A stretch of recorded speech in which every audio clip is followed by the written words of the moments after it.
how to get off the hook for your business or in your business. Do you want to get off the hook in your business? The idiom get off the hook, of course, comes from fishing. And if you've ever been fishing, you know the experience of hooking that fish. You're out there all day sitting in the hot sun, and finally there's a tug on your line. You set the hook and you start to reel it in. You're reeling and reeling and reeling, and the fish is fighting and fighting and tugging, and you're reeling some more, and you're all excited. You yell, "Get the net!"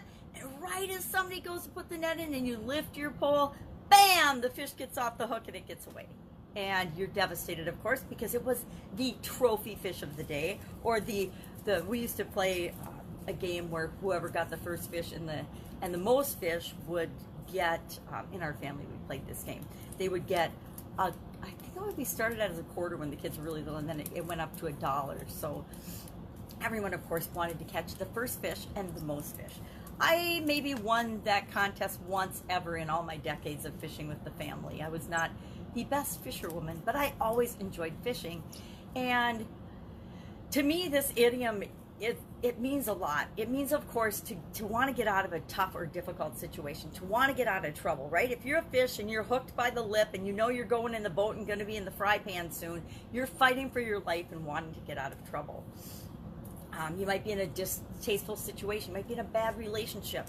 You might be in a bad partnership in your business. You might have signed a contract deal that isn't awesome for you, and you didn't do your best job negotiating, and you want to get off the hook or out of that deal. Or a situation where you hired the wrong person, or, there's so many business examples I could give where I had gotten involved in things that I wished I could get off the hook.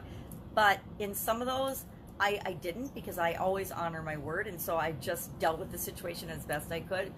And other things, the world always has a way of resolving itself. So some things I got off the hook because laws changed, the world changed, partners changed, people changed. But oftentimes we want to get off the hook because we want to use the change as an excuse or a reason to make a change. Now, the truth is, as business owners, we have the power and the choice and the possibility of making a change whenever we want to, right? We can change and mix up our business and go after different product lines, serve different customers whenever we want. But once you start down this road, a lot of times we feel like we can't make those changes.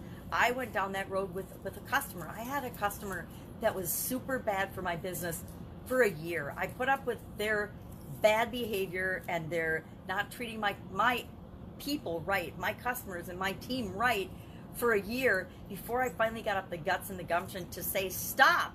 I told them along the way, but they weren't listening and they weren't responding. So it was finally, stop. We are no longer going to be able to do business with you. And it wasn't until I made that change that myself and my entire staff were finally off the hook and free of that customer. I used to listen to, and people would say the customer is always right, and I believe that we should serve people that we want to serve, and that in doing so we do the best that we can possibly do for them. We help them solve their problems, we help them make their lives better, we do whatever we can for them. But in over a quarter century in quality and customer service, I learned that some people just aren't very nice and don't want to take personal responsibility for their part in a situation. And that includes customers, because guess what? Customers are human beings. And the customer isn't always right. Now, it doesn't mean that we don't always treat people with dignity and respect and like the valuable human beings that they are, but it also doesn't mean that we allow ourselves and people that we care about to be treated in disrespectful, rude, unacceptable manners. And so from that point on, I learned that, you know what, my integrity and I would never treat anyone else this way, so why would I tolerate that from a customer? And it was a very scary move in my business, but it was one of the best moves and the best lessons that I ever learned in my life. So a lot of times we think we have to have an excuse or a reason. I personally, on a personal note and health in my life, got to the point that I was so stressed out about all of the areas of my life, not just one aspect of my life, but I had let several areas of my life just fall down, and they got my attention through a sudden cardiac arrest.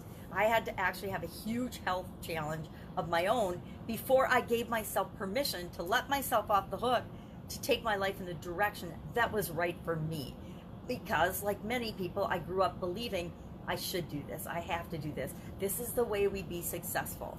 And right, absolutely, positively, it's the way some people are successful, but our life isn't about, and our businesses aren't about how someone else is successful. It's about how you are successful, what works for you and your business and your life and the people that you're truly here to love and serve, right?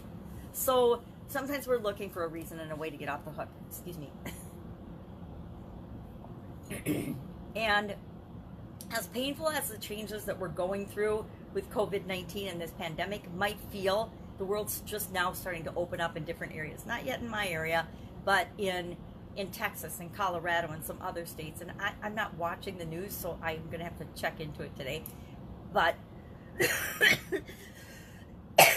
excuse me, as it does, hopefully we haven't lost, and the opportunity hasn't been lost on us to make the changes in direction, make the changes in choice, make the changes in how we need to serve our people now to meet their needs, their needs and their problems now, not what they were in March, because that's in many cases not applicable anymore. Now, some of my needs are the same, right? I still need my nails done, and I cannot wait until the nail salons open in my area.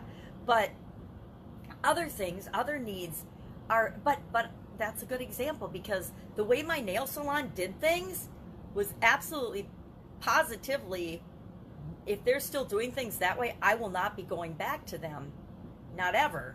But if they've changed and they've become more conscious of, sanitation, and you'd think they would be super conscious of that already, but I can't tell you how many times, and it's not just my nail salon, every nail salon I ever went to, they never have you wash your hands before they start working on your nails. And that always blew me away, because I'm like, how can they not automatically have you wash and sanitize your hands before they start grinding away on your nails?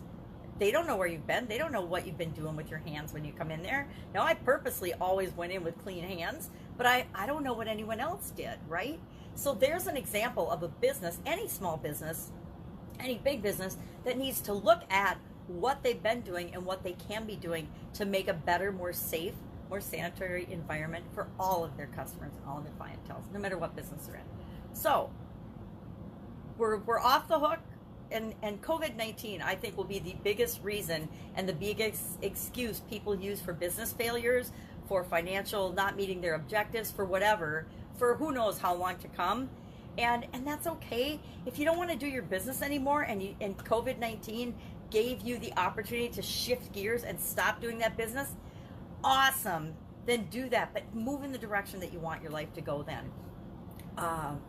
But don't wait for pandemics to hit before you make sure and check back with yourself that your business is going in the direction that you want it to. I guess that's my biggest lesson today. So how do you get off the hook? Number one, decide what you want. And number two, take action toward it. It really is that simple. And if you don't know what to do, you ask for help.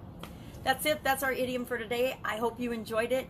I would love to know your get off the hook stories. I got some good get off the hook, saved by the bell, last minute type stories, if anybody's curious about those. But share yours in the comments below. Have an absolutely amazing day. If I can help you in any way, let me know. Otherwise, I'll be with you tomorrow with another interesting idiom. Take care. Bye.